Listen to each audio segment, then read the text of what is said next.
Hello दोस्तों, welcome back to PStudy.online। आज हम हिंदी साहित्य के सबसे महान कथाकार और उपन्यास सम्राट मुंशी प्रेमचंद जी के जीवन और साहित्य का विस्तार में अध्ययन करेंगे, इनके बारे में जानेंगे। उनका जीवन बहुत संघर्ष से भरा रहा। उन्होंने गरीबी देखी, कठिन परिस्थितियों का सामना किया, लेकिन कभी हार नहीं मानी। यही संघर्ष आगे चलकर उनकी लेखनी की सबसे बड़ी ताकत बना। इस पूरे व्याख्यान को समझने में आसानी हो, इसलिए हम 3 भागों में इसे पढ़ेंगे। पहले भाग में हम उनके जन्म, परिवार, बचपन, शिक्षा और प्रारंभिक जीवन के बारे में जानेंगे, और दूसरे भाग में हम समझेंगे कि उन्होंने शिक्षा के रूप में अपने करियर की शुरुआत कैसे की, नवाब राय से प्रेमचंद कैसे बने, उनकी साहित्यिक यात्रा कैसे आगे बढ़ी और उन्होंने कौन कौन से महान उपन्यास तथा कहानियाँ लिखी। और तीसरे और अंतिम भाग में हम उनकी साहित्यिक विशेषताओं, भाषा शैली, समाज पर उनके प्रभाव, प्रमुख रचनाओं के महत्व, जीवन के अंतिम समय तक प्रतियोगी परीक्षाओं की दृष्टि से महत्वपूर्ण तथ्यों का अध्ययन करेंगे। तो आइए बिना किसी देरी के मुंशी प्रेमचंद जी के बारे में जानते हैं। मुंशी प्रेमचंद जी की जीवनी। भाग 1। जन्म, बचपन, परिवार, शिक्षा और प्रारंभिक जीवन।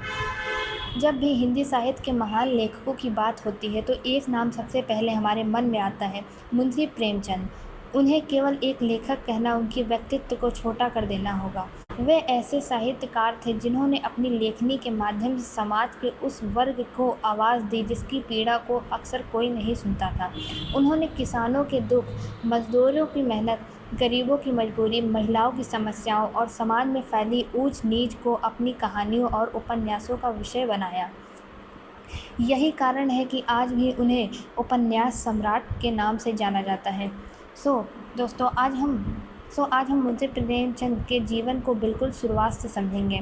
हम जानेंगे कि एक साधारण परिवार में जन्म लेने वाला एक बालक कैसे हिंदी और उर्दू साहित्य का सबसे बड़ा लेखक बन गया।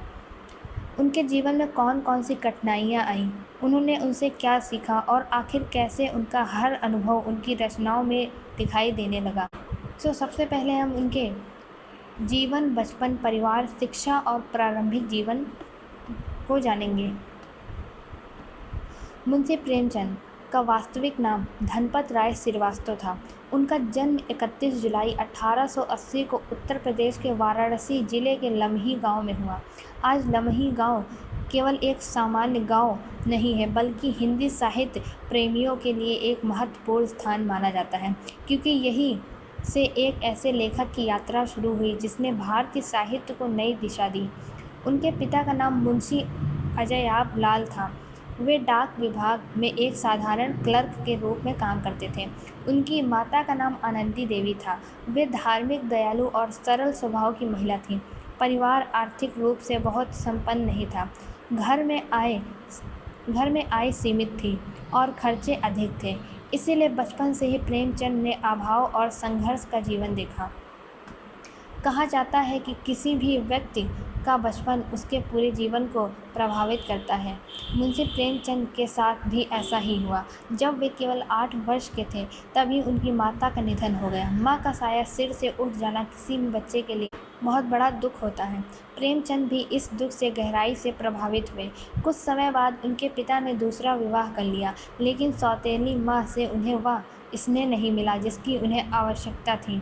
घर का वातावरण पहले जैसा नहीं था। यही कारण था कि प्रेमचंद बहुत कम उम्र में ही गंभीर और समझदार बन गए। उनके जीवन में कठिनाइयाँ यही समाप्त नहीं हुई। जब वे किशोर अवस्था में थे तब उनके पिता का भी निधन हो गया। अब परिवार की जिम्मेदारियां उनके कंधों पर आ गईं।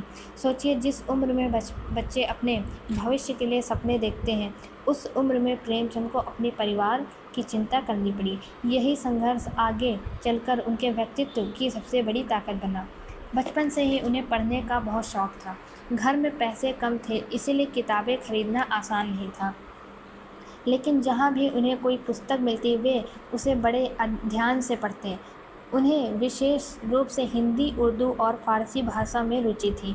वे घंटों तक साहित्य पढ़ते रहते। धीरे धीरे किताबें पढ़ना उनकी आदत ही नहीं बल्कि उनका जुनून बन गया।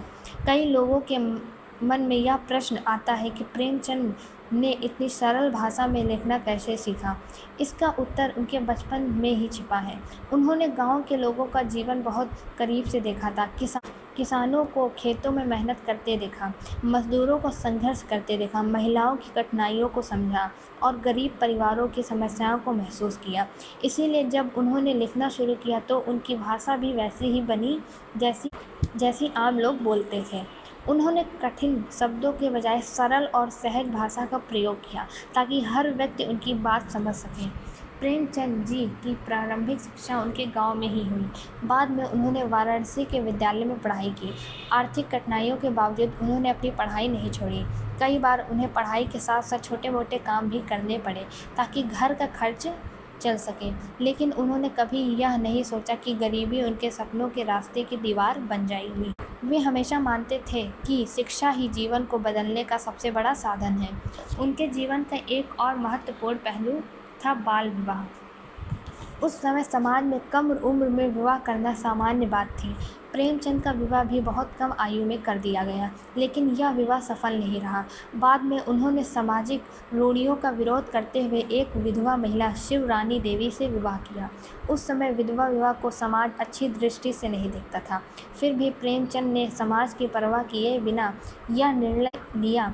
इससे पता चलता है कि वे केवल अपनी कहानियों में ही समाज सुधार की बातें नहीं करते थे, बल्कि अपने जीवन में भी उन विचारों को अपनाते थे।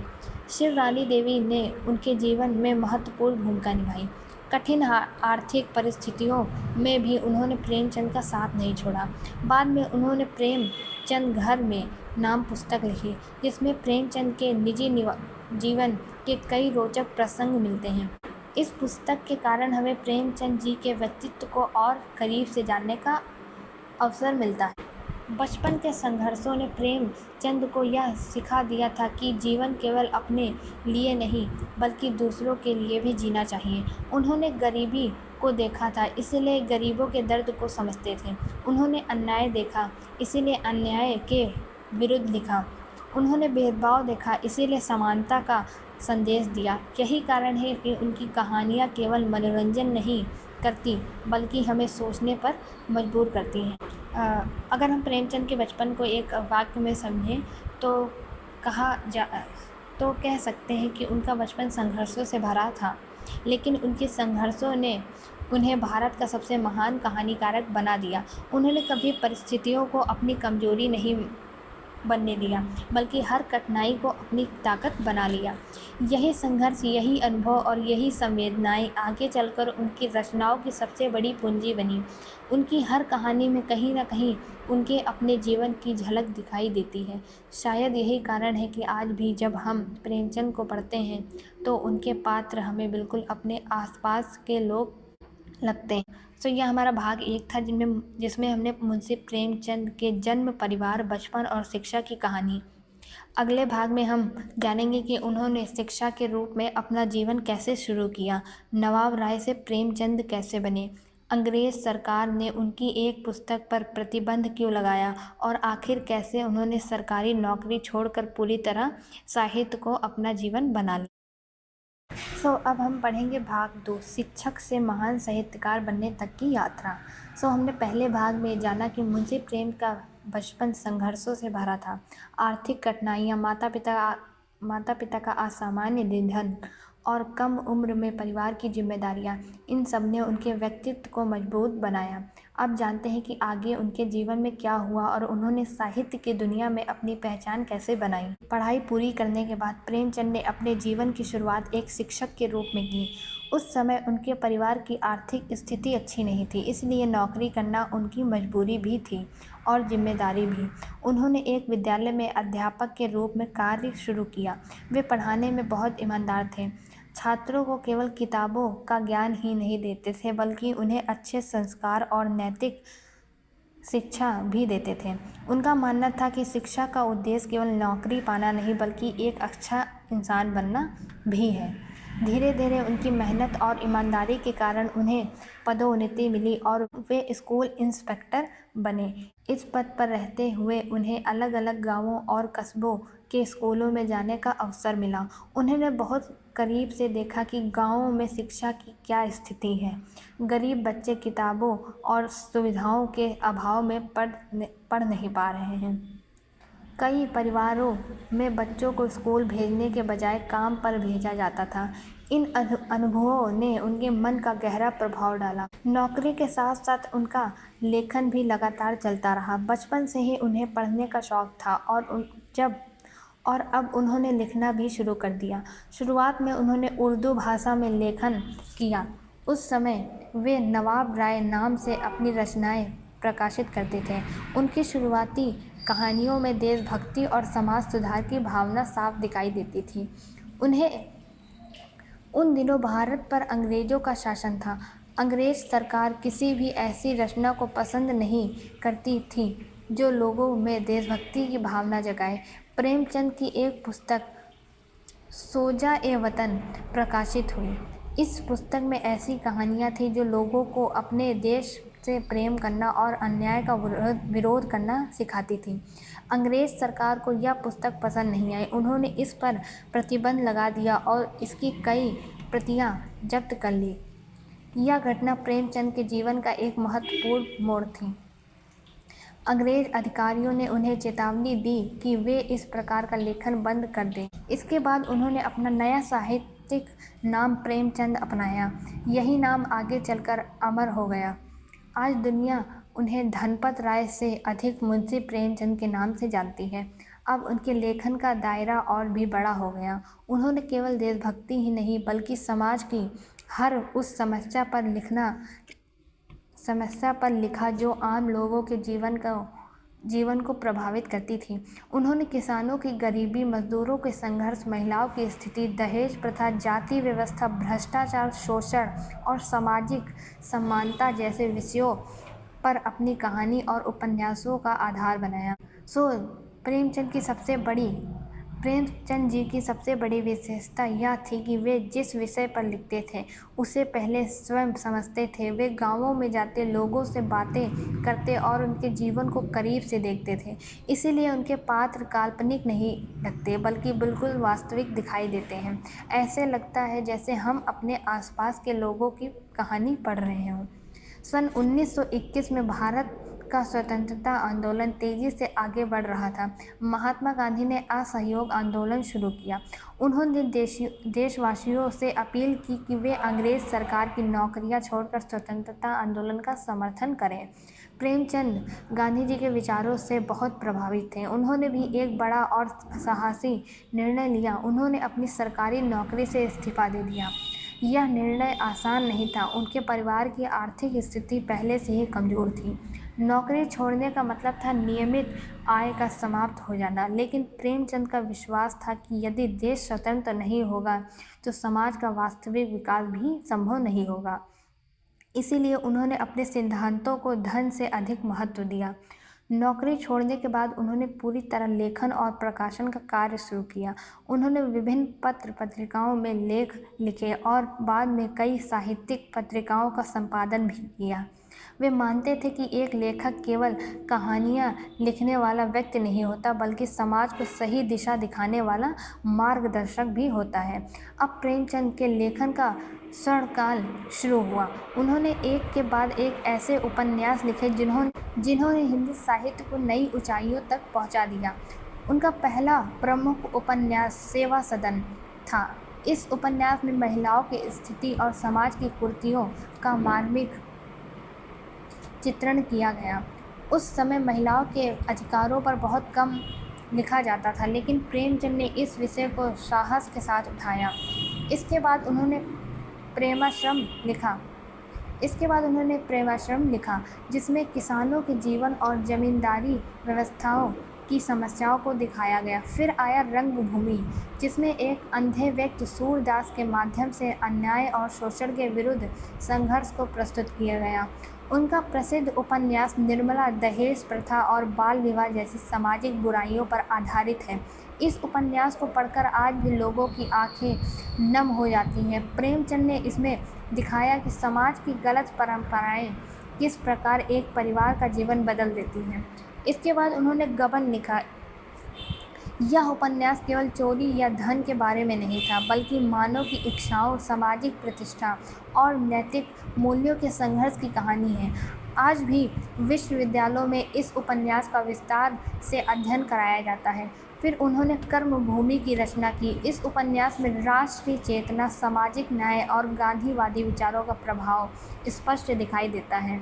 और अंत में उन्होंने अपने सबसे महान कृति गोदान लिखी। यह केवल एक उपन्यास नहीं, बल्कि भारतीय किसान के जीवन का सजीव दस्तावेज माना जाता है। इसके मुख्य पात्र होरी और धनिया आज भी हिंदी साहित्य के सबसे यादगार पात्रों में गिने जाते हैं। गोदान में किसान की मेहनत, गरीबी, शोषण, कर्ज और सपनों का इतना वास्तविक चित्रण है कि इसे पढ़ते समय लगता है जैसे हम किसी वास्तविक किसान के जीवन को देख रहे हैं। दोस्तों, प्रेमचंद केवल उपन्यासकार ही नहीं थे, वे एक महान कहानीकार भी थे। उन्होंने लगभग 300 से अधिक कहानियाँ लिखी। उनकी कहानियाँ छोटे होने के बावजूद जीवन की बड़ी सच्चाइयों को सामने लाती। उनके प्रसिद्ध कहानियों में ईदगाह, पूस की रात, कफन, नमक का दरोगा, दो बैलों की कथा, पंच परमेश्वर, ठाकुर का कुआं, बड़े घर की बेटी, बूढ़ी काकी और सदगति विशेष रूप से उल्लेखनीय हैं। इन कहानियों की सबसे बड़ी विशेषता यह है कि इनमें कोई बनावटीपन नहीं है। यह हर पात्र, हर घटना और हर संवाद वास्तविक जीवन से जुड़ा हुआ महसूस होता है। प्रेमचंद ने कभी कल्पना की चमक दमक के पीछे भागने के बजाय सच्चाई को अपनी लेखनी का आधार बनाया। धीरे धीरे उनका नाम पूरे देश में प्रसिद्ध हो गया। लोग उनकी नई रचनाओं का इंतजार करने लगे। हिंदी और उर्दू दोनों भाषाओं के पाठकों ने उन्हें समान रूप से अपनाया। उनकी लोकप्रियता का कारण केवल उनकी भाषा नहीं थी, बल्कि उनके विचार थे। वे ऐसे लेखक थे जो समाज को बदलना चाहते थे और उन्होंने यह काम अपनी कलम के माध्यम से किया। दोस्तों, यह था मुंशी प्रेमचंद जी के जीवन का वह दौर जब एक साधारण शिक्षक भारत का सबसे बड़ा साहित्यकार बना। लेकिन उनकी यात्रा यही समाप्त नहीं होती। अगले भाग में हम जानेंगे उनकी लेखन शैली इतनी विशेष क्यों मानी जाती है, उन्हें उपन्यास सम्राट क्यों कहा जाता है, उनके साहित्य का समाज पर क्या प्रभाव पड़ा, उनके जीवन के अंतिम दिन कैसे बीते और आज भी प्रतियोगी परीक्षाओं में उनसे जुड़े कौन कौन से प्रश्न पूछे जाते हैं। अब हम पढ़ेंगे भाग 3, साहित्यिक विशेषताएं, प्रमुख रचनाएं, समाज पर प्रभाव, अंतिम जीवन और निष्कर्ष। पिछले भाग में हमने जाना कि किस प्रकार एक साधारण शिक्षक धीरे धीरे हिंदी साहित्य के सबसे बड़े लेखकों में से एक बन गए। अब इस अंतिम भाग में हम समझेंगे कि आखिर मुंशी प्रेमचंद को इतना महान लेखक क्यों माना जाता है। उनकी रचनाओं में ऐसी क्या विशेषता थी कि आज उनके निधन के लगभग एक शताब्दी बाद भी लोग उन्हें उतने ही सम्मान और प्रेम से पढ़ते हैं। मुंशी प्रेमचंद का मानना था कि साहित्य केवल मनोरंजन का साधन नहीं होना चाहिए। उनके अनुसार साहित्य का सबसे बड़ा उद्देश्य समाज को सही दिशा देना है। वे कहा करते थे कि लेखक का काम केवल सुंदर शब्द लिखना नहीं है, बल्कि समाज की सच्चाई को लोगों के सामने लाना भी है। यही कारण है कि उनकी लगभग हर रचना किसी न किसी सामाजिक समस्या से जुड़ी दिखाई देती है। अगर हम उनके साहित्य को ध्यान से पढ़ें तो हमें पता चलता है कि उन्होंने कभी महलों और अमीर लोगों की चमक धमक को अपनी कहानियों का विषय नहीं बनाया। उन्होंने हमेशा उन लोगों के बारे में लिखा जिनकी आवाज़ समाज में कम सुनाई देती थी। उनके पात्र किसान, मजदूर, शिक्षक, छोटे कर्मचारी, गरीब महिलाएं, बच्चे और गांव के सामान्य लोग होते थे। यही कारण है कि पाठकों को उनकी कहानियाँ अपनी ही कहानियों जैसी लगती थी। प्रेमचंद की सबसे बड़ी विशेषता उनकी सरल भाषा थी। उस समय कई लेखक कठिन और संस्कृतनिष्ठ भाषा का प्रयोग करते थे, लेकिन प्रेमचंद ने आम बोलचाल की भाषा को अपनाया। वे चाहते थे कि उनकी रचनाएं केवल विद्वानों तक ही सीमित न रहे, बल्कि गाँव का सामान्य व्यक्ति भी उन्हें आसानी से पढ़े सके और समझ सके। इसी कारण आज भी उनकी कहानियाँ पढ़ते समय भाषा कहीं भी कठिन नहीं लगती। उनकी लेखन शैली को यथार्थवादी शैली कहा जाता है। यथार्थवाद का अर्थ होता है जीवन को उसी रूप में प्रस्तुत करना जैसा वह वास्तव में है। प्रेमचंद ने कभी काल्पनिक दुनिया नहीं बनाई। उन्होंने वही लिखा जो उन्होंने अपने आसपास देखा और महसूस किया। यही कारण है कि उनकी रचनाएं पढ़ते समय ऐसा लगता है जैसे हम किसी कहानी को नहीं बल्कि वास्तविक जीवन को देख रहे हैं। उनके साहित्य में किसानों का जीवन विशेष रूप से दिखाई देता है। उस समय भारत की अधिकांश आबादी गांवों में रहती थी। किसान दिन रात मेहनत करते थे, लेकिन फिर भी गरीबी और कर्ज से बाहर नहीं निकल पाते थे। प्रेमचंद ने उनकी इसी पीड़ा को अपनी रचनाओं में बहुत प्रभावशाली ढंग से प्रस्तुत किया। उन्होंने बताया कि मेहनत करने वाला किसान अक्सर सबसे अधिक कठिनाइयों का सामना करता है। यही बात उनके प्रसिद्ध उपन्यास गोदान में सबसे अधिक दिखाई देती है। महिलाओं के प्रति प्रेमचंद का दृष्टिकोण भी बहुत प्रगतिशील था। उन्होंने ऐसे समय में महिलाओं की शिक्षा, सम्मान और अधिकारों की बात की जब समाज में इन विषयों पर खुलकर चर्चा भी नहीं होती थी। उनके उपन्यास निर्मला में दहेज प्रथा और बाल विवाह के कारण एक महिला के जीवन में आने वाली कठिनाइयों का बहुत मार्मिक चित्रण मिलता है। इस उपन्यास के माध्यम से उन्होंने समाज को यह सोचने पर मजबूर किया कि गलत परंपराएं केवल परिवार ही नहीं पूरे समाज को नुकसान पहुंचाती हैं। प्रेमचंद ने जाति व्यवस्था और छुआछूत जैसी सामाजिक बुराइयों का भी विरोध किया। उनकी कहानी ठाकुर का कुआं इस विषय का बहुत अच्छा उदाहरण है। इसमें उन्होंने दिखाया है कि समाज में समानता और मानवता कितनी आवश्यक है। इसी प्रकार सदगति जैसी कहानियाँ सामाजिक भेदभाव पर गहरी चोट करती हैं। उनकी प्रसिद्ध कहानी ईदगाह शायद आपने भी पढ़ी या सुनी होगी। इस कहानी का छोटा सा पात्र हमीद आज भी लाखों लोगों के दिलों में बसता है। मेले में दूसरे बच्चे खिलौने और मिठाइयाँ खरीदते हैं, लेकिन हमीद अपनी दादी की तकलीफ़ को याद कर रखते हुए चिमटा खरीदता है। यह कहानी हमें त्याग और प्रेम और परिवार के प्रति जिम्मेदारी का संदेश देती है। यही प्रेमचंद की सबसे बड़ी ताकत थी कि वे छोटी सी घटना के माध्यम से जीवन की बहुत बड़ी सीख देते थे। उनकी एक और प्रसिद्ध कहानी पूस की रात किसान के जीवन की कठिनाइयों को दिखाती है। वहीं कफन मानव स्वभाव, गरीबी और सामाजिक परिस्थितियों पर गहरा प्रश्न खड़ा करती है। इन कहानियों को पढ़कर केवल कहानी का आनंद ही नहीं मिलता, बल्कि समाज के बारे में सोचने की प्रेरणा भी मिलती है।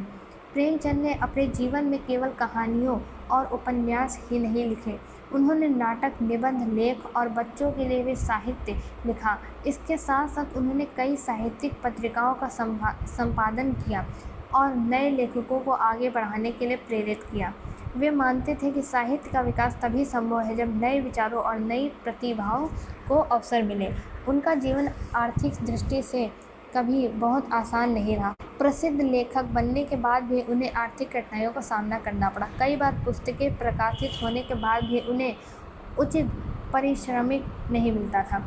फिर भी उन्होंने कभी अपने सिद्धांतों से समझौता नहीं किया। उनके लिए धन से अधिक महत्वपूर्ण उनका साहित्य और समाज के प्रति उनका दायित्व था। सन 1936 में उनकी सबसे महान कृति गोदान प्रकाशित हुई। यह उपन्यास उनके साहित्य जीवन की सबसे बड़ी उपलब्धि माना जाता है। दुर्भाग्य से इसी वर्ष उनका स्वास्थ्य लगातार खराब रहने लगा। लंबे समय तक बीमारी से संघर्ष करने के बाद 8 अक्टूबर 1936 को वाराणसी में उनका निधन हो गया। उस समय उनकी आयु केवल 56 वर्ष थी। उनके निधन के बाद भी उनका साहित्यिक जीवित रहा। समय बदलता गया, समाज बदलता गया, लेकिन प्रेमचंद की रचनाओं का महत्व कभी कम नहीं हुआ। आज भी भारत के लगभग सभी विश्वविद्यालयों में उनके साहित्य का अध्ययन कराया जाता है।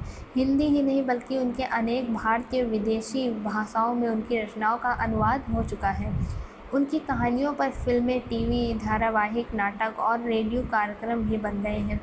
तो दोस्तों, प्रतियोगी परीक्षाओं की दृष्टि से भी मुंशी प्रेमचंद बहुत महत्वपूर्ण लेखक हैं। परीक्षाओं में उनके जन्म वर्ष, वास्तविक नाम, उपनाम, प्रमुख उपन्यास, प्रसिद्ध कहानियाँ, साहित्यिक विशेषताएं और उनके दिए गए सम्मान से संबंधित प्रश्न अक्सर पूछे जाते हैं। इसीलिए यदि आप किसी भी प्रतियोगी परीक्षा की तैयारी कर रहे हैं तो प्रेमचंद के जीवन और साहित्य का अध्ययन अवश्य करें।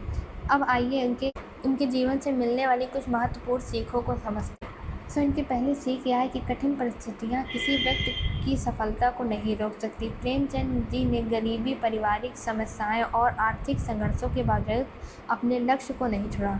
दूसरी सीख यह कि शिक्षा और ज्ञान व्यक्ति की सबसे बड़ी शक्ति होती है। सीमित साधनों के बावजूद उन्होंने पढ़ना और सीखना कभी नहीं छोड़ा। तीसरी सीख यह है कि यदि आपके विचार सच्चे हैं तो आपकी पहचान अवश्य बनेगी। प्रेमचंद ने कभी लोकप्रिय बनने के लिए नहीं लिखा, उन्होंने हमेशा सत्य लिखा और समाज के हित में लिखा। यही कारण है कि आज भी उन्हें पूरे सम्मान के साथ याद किया जाता है। चौथी सीख यह है कि साहित्य केवल मनोरंजन नहीं बल्कि समाज को बदलने का एक शक्तिशाली माध्यम भी है। प्रेमचंद ने अपनी कलम से वही परिवर्तन करने का प्रयास किया जिसके लिए दूसरे लोग भाषण देते थे। तो आज हमने इस वीडियो में मुंशी प्रेमचंद जी के जीवन के बारे में आपको बताया। तो हमें एक ऐसे व्यक्ति की कहानी दिखाई देती है जिसने साधारण परिस्थितियों में जन्म लेकर असाधारण उपलब्धियां हासिल की। मुंशी प्रेमचंद जी ने अपने लिए नहीं बल्कि समाज के लिए लिखा। उन्होंने उन लोगों को अपनी कहानियों का नायक बनाया जिन्हें समाज अक्सर अनदेखा कर देता था। यही कारण है कि उन्हें केवल हिंदी का महान लेखक नहीं बल्कि भारतीय समाज का सच्चा चित्रकार भी कहा जाता है।